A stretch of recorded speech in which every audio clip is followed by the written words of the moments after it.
There's only one place I can start tonight because I saw this clip and I played it for Paul about 4 times because I just couldn't believe what I was listening to. This is cut 40, G. I don't even want to set it up. I just want to play it. And just this is a doctor. All right, play it. My main concern is that we're not going to reach herd immunity because of vaccine hesitancy. And I know that's hard for a lot of people to believe who desperately want the vaccine right now. And they're thinking, oh, well, it's just a small percentage of people who are actually anti-vaxxers. And that's true. There is the anti-science, anti-vaxxer contingent. But I think that there are many more people, millions of people who, for whatever reason, have concerns about the vaccine, who just don't know what's in it for them. And we need to make it clear to them that the vaccine is the ticket back to pre-pandemic life. And the window to do that is really narrowing. I mean, you were mentioning, Chris, about how all these states are reopening. They're reopening at 100%. And we have a very narrow window to tie reopening policy to vaccination status. Because otherwise, if everything is reopened, then what's the carrot going to be? How are we going to incentivize people to actually get the vaccine? So that's why I think the CDC and the Biden administration needs to come out a lot bolder and say, if you're vaccinated, you can do all these things. Here are all these freedoms that you have, because otherwise people are going to go out and enjoy these freedoms anyway. And I fear a situation of coming into the fall where we never reach herd immunity, and then we get hit by the next surge of COVID-19 in the fall, something that we could have prevented if we just got people vaccinated now. All right, stop it. Here's my concern. All right, so here's because I know most of you believe that maybe that clip is not even real. I found her again saying the same thing to the Washington Post that we'll get to in a second. But have you seen that, Rick? No, that's the first I saw of it. And man, is she disturbing. Extortion. So the Biden administration better come out quick and tie this to people's freedoms, or else they're just going to go and enjoy them anyway without it. I mean, that's tyranny right there in front of you.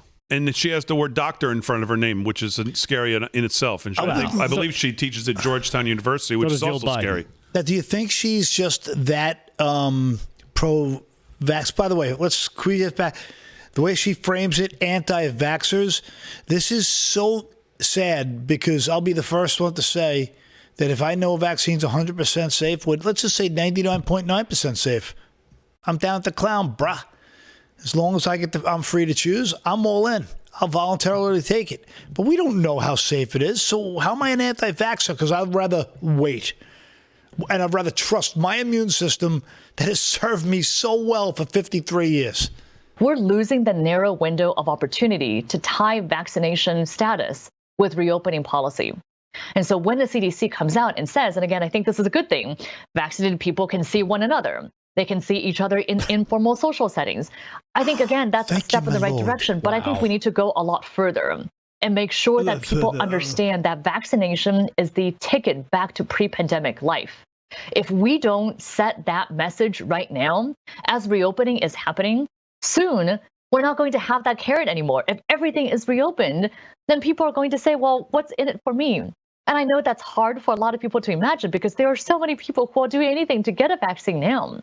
But very soon, those people will have vaccines. And I think that we make a mistake when we think about the vaccine hesitant as anti-vaxxers. Yes, there are some people in that category who are not sure about getting vaccines and who will never get a vaccine because they truly are anti-science and don't vaccinate their kids, for example.